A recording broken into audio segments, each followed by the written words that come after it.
Hello, boys and girls. I'm back from my small vacation and I got into the news of the changes coming with the next weekly resets, Tuesday for NA and Wednesday for Europe. And there's actually a lot of healer changes here that I wanted to talk a little bit about, starting, of course, from the bottom with the, let's say, more important ones. It's the Restoration Shaman changes.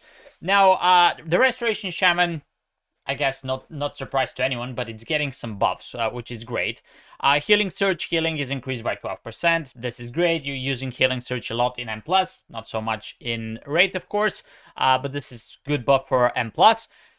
Healing Stream Totem, healing is increased by 12%. I know a lot of people actually using Healing Stream Totem, and it's not a bad spell at all.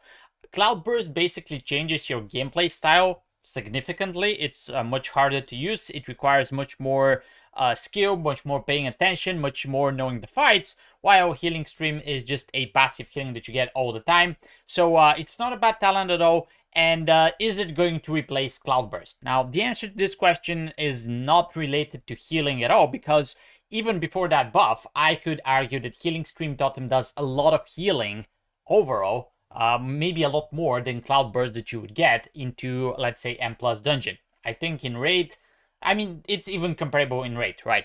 But the whole point of the Cloudburst is that you have control over it, you can decide when to drop it, and then you can decide when to pop it, and release huge amount of healing to everybody in your party or in your raid.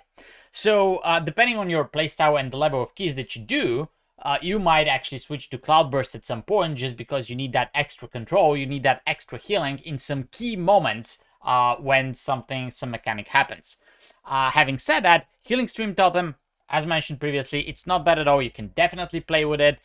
Picking some talents, you can basically have like 4 Healing Stream Totems at the same time, down ticking, etc. So this is just going to benefit players that utilize this skill anyway. And overall, it's going to affect, I guess, a good portion of the shamans. So not a bad change at all.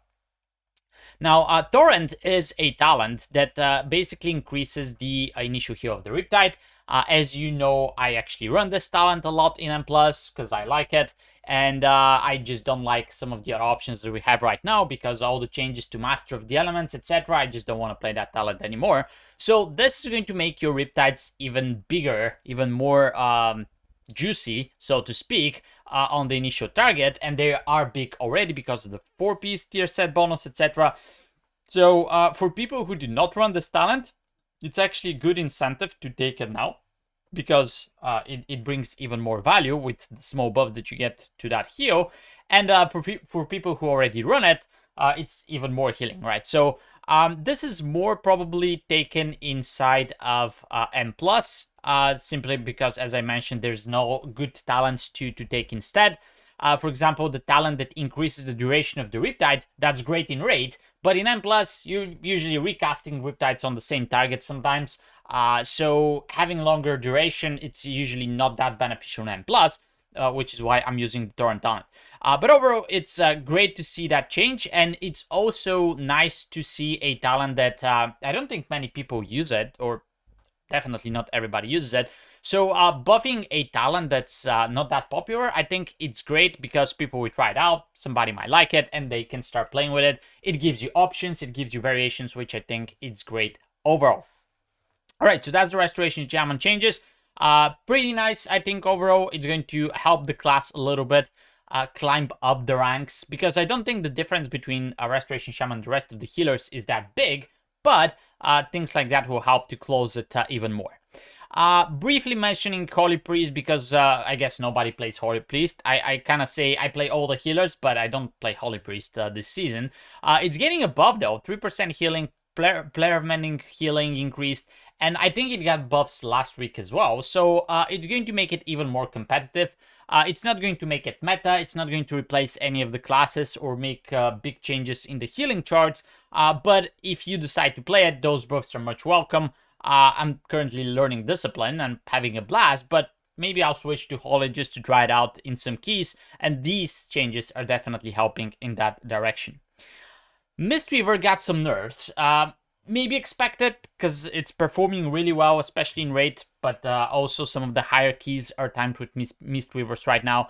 But these changes are mainly targeted, I want to say, towards raid, because Unison is something that you use only in raid, and it's getting a slight nerf to the healing, but at the end of the day, it's not the Unison healing that you're taking the talent on. It's just a good bonus, right? But the same with the enveloping breath. So it's reducing the healing, but this is something that is not your main source of healing, right? It will lower your percentage in your healing a little bit, but overall, you're still going to be the Mistweaver that's top of the meters, etc., because it's basically small changes, small nerfs, so to speak.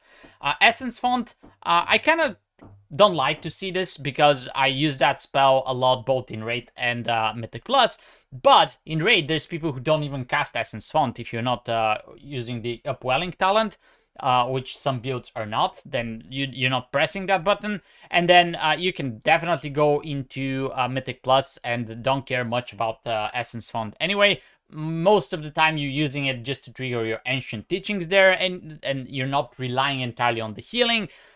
So those are small changes, and I'm not scared for Mistweaver based on these changes, but I think it got nerfed 2 weeks or last week as well with the mana tea changes, etc. So basically, the problem here is that it's on the target for Blizzard, and I'm afraid that we might see more nerfs potentially, which wouldn't be bad, wouldn't be good, because the class feels nice right now. It's fun to play it. Everybody enjoys it. And I just don't want to see it become the next Holy Paladin, where the Holy Paladin gets so big nerfs and so many nerfs that at the start of the season it was actually unpleasant to play it until we saw some buffs. So I'm scared that this might happen. I'd rather see buffs to the other classes instead of nerfs to the Mistweaver, but we'll see what happens. And then one last small change. If you're playing Preservation Evoker, now the Resonating Sphere applies Echo to the first 5 allies, which is great because it covers everybody in your Mythic Plus group. It's kind of dumb to cast a spell that basically is AoE and it doesn't hit anyone in the group, or just hits 3 people. So that's a great change. I think it's not going to help the Preservation Evoker, and the main problem with Preservation Evoker is called Augmentation Evoker. If everybody's playing Augmentation, then nobody cares about the other 2 specs, which is kind of sad because Devastation was doing quite well DPS-wise, and Preservation is not a bad healer, but you don't want to run 2 Evokers in the same group in M+, right? So this is just kind of like something that I hope Blizzard manages somehow to address, but so far they haven't been able to do so. Maybe they will in the future, maybe not. But do let me know what you think about all of these changes in the comments below. What is the class that you're playing? What are you enjoying? And what do you want to see changed, buffed, or nerfed so the season progresses in a better direction? Thanks for watching. I'll see you in the next video. Until then, good luck in your keys. Bye-bye.